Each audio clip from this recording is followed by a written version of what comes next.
Against all the odds, he had managed to unite the disparate, forever feuding tribes of Arabia at the point of his sword.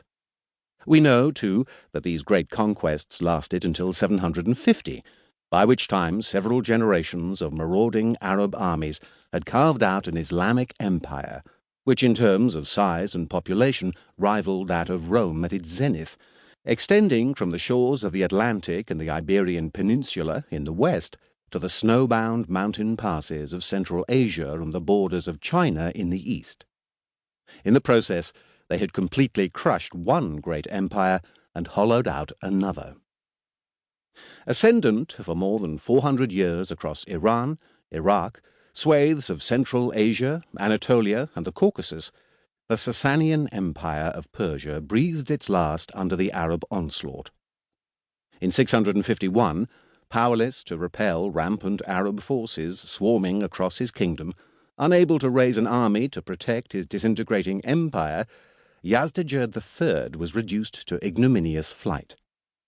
After a valiant last stand near the ancient city of Merv, he abandoned his horse with its golden saddle, his mace and his sword in its golden sheath, and took refuge on a pile of straw in a watermill.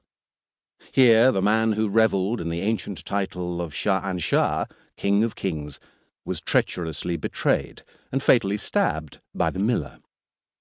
"This is the way of the deceitful world," wrote the peerless Persian poet Ferdowsi in his epic Shahnameh, Book of Kings.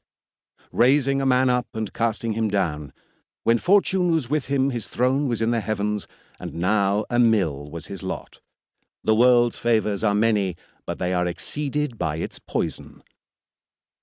It was the end of the Sassanian dynasty and the demise of Iran's last pre-Islamic empire.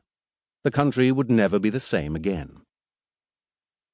Further to the west, the Arabs had also ridden roughshod over vast tracts of the Byzantine Empire, seizing control of Egypt, its breadbasket, and North Africa, together with the fabled Holy Land in Syria and Palestine, while the God-fearing residents of Constantinople had trembled at the appearance of successive Arab armies, and even a fleet, before the city's mighty walls.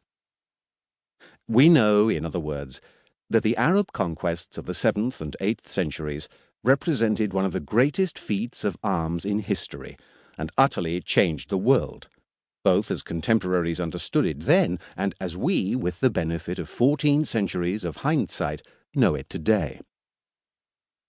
If a great deal of confusion and uncertainty still hangs over the Arab conquests today, how exactly did these relatively few warriors overthrow two great empires so swiftly? What were their motivations? Precisely who among the conquered people threw in their lot with the all-conquering Arabs? This is as nothing when compared to the utter shock and incomprehension experienced by those Christians at the time who were the first to succumb to Arab steel.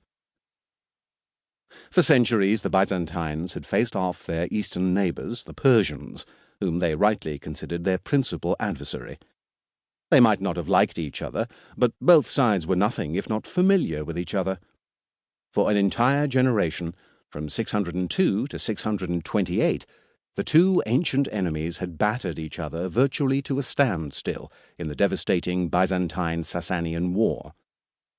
In 614, Jerusalem fell to the Persians after a brief siege. Then, in 637, only 5 years after the death of the Prophet Mohammed, and with Byzantine power restored, the distraught patriarch Sophronius of Jerusalem found himself surrendering the keys of the holy city, not to another general from the Persian Empire, which was by then close to terminal collapse, but to the camel-mounted Arab caliph Umar, leader of an entirely new, completely unknown and radically militant faith from the Arabian desert. It was an annihilating moment for Sophronius.